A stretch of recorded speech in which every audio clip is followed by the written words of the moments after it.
للہ رب العالمین والصلاة والسلام علی رسولہ الکریم اما بعد فاعوذ باللہ من الشیطان الرجیم بسم اللہ الرحمن الرحیم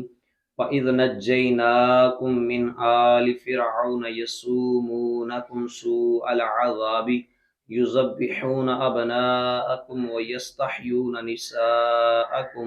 وَفِي ذَلِكُمْ بَلَاءٌ مِّن رَّبِّكُمْ عَظِيمٌ صدق اللہ العظیم۔ حمد و صلات کے بعد ترجمہ فرمایا، اور یاد کرو جب ہم نے تمہیں فرعونیوں سے نجات دی جو تمہیں بہت برا عذاب دیتے تھے، تمہارے بیٹوں کو ذبح کر دیتے، تمہاری بیٹیوں کو زندہ چھوڑ دیتے، اور اس میں تمہارے رب کی طرف سے بڑی آزمائش تھی۔ اس آیت سے پہلی آیت میں بنی اسرائیل پر کی گئی نعمتوں کا اجمالی طور پر ذکر ہوا۔ اب یہاں سے ان نعمتوں کو تفصیلی بیان کیا جا رہا ہے، اور چنانچہ ارشاد فرمایا کہ بنی اسرائیل میری وہ نعمتیں یاد کرو جب ہم نے تمہیں فرعون کی پیروی کرنے والوں سے نجات دی جو تمہیں بہت برا عذاب دیتے تھے۔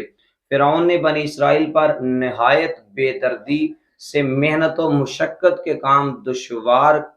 دشوار کے کام لازم رکھے ہوئے تھے، لازم کر دیے ہوئے تھے کہ پتھروں کی چٹانیں کاٹ کاٹ کر وہ لاتے اور اپنی کمروں پر اٹھاتے۔ ان کی اس وجہ سے کمریں اور گردن زخمی ہو جاتی تھی۔ غریبوں پر ٹیکس مقرر کیے تھے جو غروب آفتاب سے قبل جبرن وصول کیے جاتے، اور جو ٹیکس نہ دے پاتا تو فرمایا اسے سخت سزائیں ملتی۔ اس فرعونیت کا کچھ نمونہ مسلمان کے ان ممالک میں بھی دیکھا جا سکتا ہے جہاں کفار نے دین اسلام کو چھوڑ کر، جہاں کفار کے طریقے کو اپنا کر مسلمانوں پر ظلم و ستم کے پہاڑ توڑ دیے، اور کافروں کے طور طریقے چل کر، کافروں کے بنائے ہوئے اصول محمد عربی صلی اللہ علیہ وآلہ وسلم کی شریعت کو چھوڑ کر، آپ کے احکام کو چھوڑ کر جب ان کے اصول اپنائے تو فرمایا مسلمانوں کے لیے یہ جیلیں بنا رکھی ہیں، مسلمانوں کے لیے یہ ساری چیزیں ان کے طریقہ کار اختیار کر کے آج بھی مسلمان کو اسی طرح ذلیل کیا جا رہا ہے۔ فرعون کا مختصر تعارف، جس طرح فارس کے بادشاہ کا لقب کسریٰ روم کے بادشاہ کا لقب قیصر حبشہ کے بادشاہ کا لقب نجاشی تھا، اسی طرح قبطی اور قوم سے تعلق رکھنے والے مصر کے بادشاہوں کا لقب فرعون تھا۔ حضرت موسیٰ علیہ السلام کے زمانے کے فرعون کا نام ولید بن معصب بن ریان تھا۔ اس آیت میں اسی کا ذکر ہے۔ اس کی عمر 400 سال سے زیادہ ہوئی۔ نیز اس آیت میں یہ جو آیت بیان کی جا رہی ہے، اس میں آل فرعون سے اس کے پیروکار مراد ہیں۔ فرمایا فرعون نے خواب دیکھا کہ بیت المقدس کی طرف سے ایک آگ آئی، بیت المقدس کی طرف سے اس نے مصر کو گھیر لیا اور گھیر کر تمام مصریوں کو، تمام فرعونیوں کو جلا دیا، جبکہ بنی اسرائیل کو کوئی نقصان نہ ہوا۔ اس خواب سے اسے بڑی وحشت ہوئی، اس نے بڑا حیران ہوا اور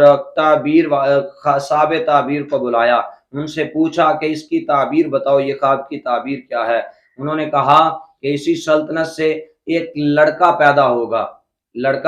جو تیری سلطنت کو برباد کر دے گا اور تو ہلاک ہو جائے گا۔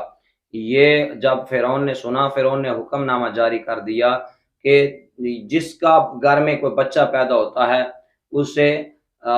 ہلاک کر دو، اسے قتل کر دو۔ جب یہ حکم نامہ جاری کیا، پھر ایک وقت ایسا آیا، اس نے سوچا کہ یہ تو سارے ختم ہو جائیں گے، ہماری خدمت گار کون کرے گا، ہماری خدمتیں کون کرے گا، ہماری خدمت گاروں میں کون رہے گا؟ پھر اس نے کہا کہ 1 سال جو ہے بچوں کو چھوڑ دیا جائے اور 1 سال کے جو بچے ہیں ان کو قتل کر دیا جائے۔ جب یہ حکم نامہ جاری کیا اور جس سال چھوڑ دیا اس سال حضرت ہارون علیہ السلام کی ولادت ہوئی، اور جس سال جو قتل کا زمانہ تھا، وہ جو سال تھا، اس سال حضرت موسیٰ علیہ السلام کی ولادت ہوئی۔ یہ واقعہ سورۃ قصص کے پہلے رکوع میں کافی تفصیل سے بیان کیا گیا ہے۔ بلا امتحان و آزمائش کو کہتے ہیں، اور آزمائش امتحان سے بھی ہوتی ہے، اور شدت و محنت سے بھی،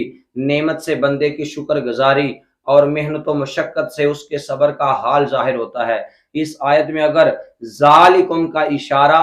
فرعون کے مظالم کی طرف ہو تو بلا سے محنت و مصیبت مراد ہوگی، اور اگر ان مظالم سے نجات دینے کے لیے اشارہ ہو تو بلا سے مراد نعمت ہے۔ تو میرے بھائیوں، اس میں اللہ رب العزت نے فرعون کے